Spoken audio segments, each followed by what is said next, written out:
பஸ்கா பண்டிகை வந்தாலே எருசலேம் நகரமே பதற்றமா இருக்கும்.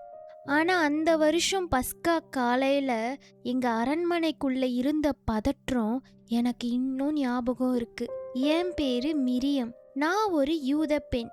ஆனா நான் வேலை செஞ்சது ரோம ஆளுநர் பொந்தியு பிலாத்துவின் மனைவியான கிளாடியா ப்ரொக்குல்லா கிட்ட. வேதாகமத்துல அவங்க பேர் இல்லைனாலும் சரித்திரம் அவங்கள அப்படிதான் கூப்பிடுது. அன்னைக்கு விடியற் காலையில பிரதான ஆசாரியர்களும் யூத தலைவர்களும் ஒரு மனுஷனை கூட்டிட்டு பிலாத்து கிட்ட வந்தாங்க. நான் மாடியில இருந்து பார்த்தேன். அவர் பேரு இயேசு. என் சொந்த மக்கள், என் மத தலைவர்கள் அவரை பார்த்து சிலுவையில அறையும் இவன் ஒரு குற்றவாளின்னு கத்திக்கிட்டு இருந்தாங்க.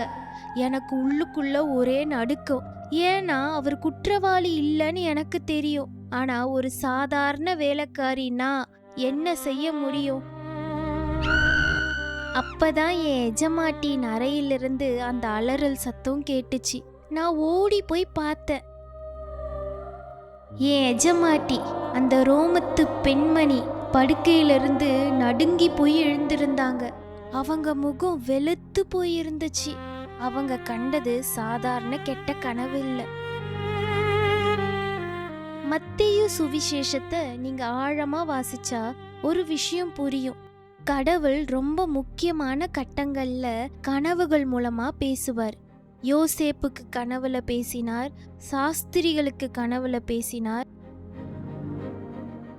அன்னைக்கு தேவன் ஒரு அந்நிய நாட்டு ரோம பெண்ணோடு கனவுல பேசிட்டு இருந்தார்.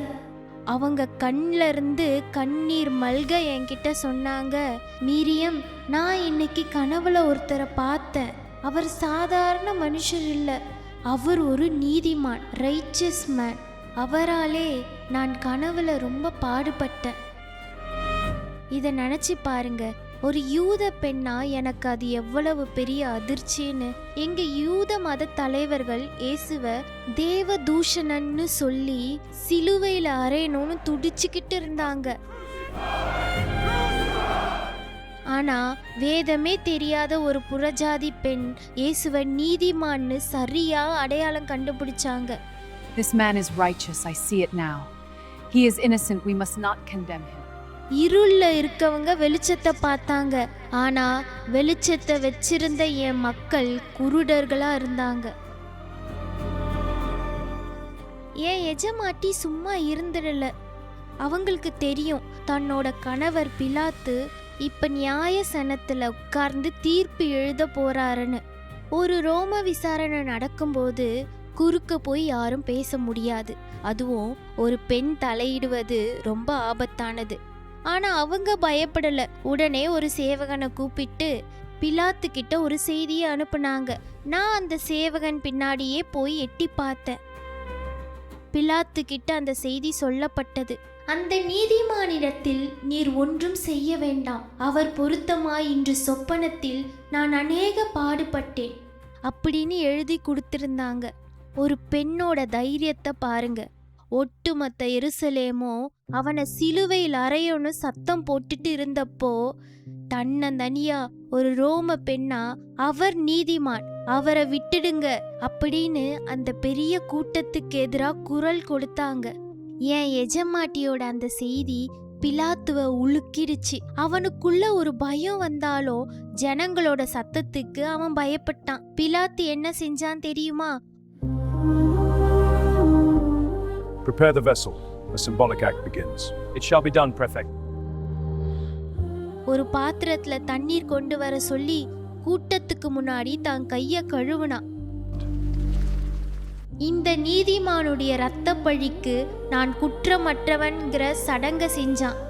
ஆனா தண்ணியினால அவன் குற்றத்தை கழுவ முடியுமா? முடியாது. அவன் கையில இரத்தக்கரை படிஞ்சுதான் இருந்தது. பிலாத்து தன் கையை கழுவியும் குற்றவாளியாகவே நின்றான். ஆனா என் எஜமாட்டி அவங்க கைய கழுவல. இயேசுவுக்காக பரிந்து பேசினதுனால நம்முடைய தேவனுக்கு முன்பாக உண்மையாலுமே குற்றமற்றவளா ஒரு நீதிமானா நின்னாங்க. பிலாத்துவின் மனைவியோட இந்த கதை இன்னைக்கு உங்களுக்கு சொல்ற பாடம் என்னன்னு தெரியுமா? கடவுளின் எச்சரிப்பை கேளுங்கள். பிலாத்துவுக்கு தன் மனைவி மூலமாக கடவுள் ஒரு பெரிய எச்சரிக்கையே கொடுத்தார். இந்த தப்ப செய்யாதன்னு தடுத்து பார்த்தார். ஆனா பிலாத்து அதை கேட்கல. உங்க வாழ்க்கையிலையும் சில தவறுகள் செய்ய போகும்போது யாரோ ஒருவர் மூலமாகவோ அல்லது ஒரு உள்ளுணர்வு மூலமாகவோ கடவுள் எச்சரிப்பார். அதை கேட்க தவறாதீங்க. கூட்டத்தின் சத்தமா அல்லது மனசாட்சியின் சத்தமா? பிலாத்து பெரும்பான்மையின் மக்களின் சத்தத்திற்கு பயந்து சத்தியத்தை அடக்கம் பண்ணினான். ஆனா அவன் மனைவி யாருமே ஆதரிக்காத ஒரு சூழ்நிலையிலும் சத்தியத்திற்காக குரல் கொடுத்தாங்க. நீங்க எந்த பக்கம் நிக்க போறீங்க? மதம், சட்டம் எல்லாம் தெரிஞ்ச யூத தலைவர்களுக்கு இயேசு யாருன்னே தெரியல. ஆனா ஒரு ரோம பெண்ணுக்கு அவர் நீதிமான்னு தெரிஞ்சது. இன்னைக்கு இயேசு உங்களுக்கு யார்? வெறும் சடங்குக்கு கும்பிடுற சாமியா அல்லது உங்கள் ஆத்துமாவை மீட்க வந்த நீதிமானா? நான் மிரியம், ஒரு புறஜாதி பெண் என் மீட்பருக்காக பரிந்து பேசியதை என் கண்ணால் கண்ட சாட்சி நான். உலகமே அவரை நிராகரித்த போது அவரை குற்றமற்றவர் என்று நியாயசனத்தில் பதிவு செய்த முதல் குரல் அந்த பெண்ணுடையதுதான்.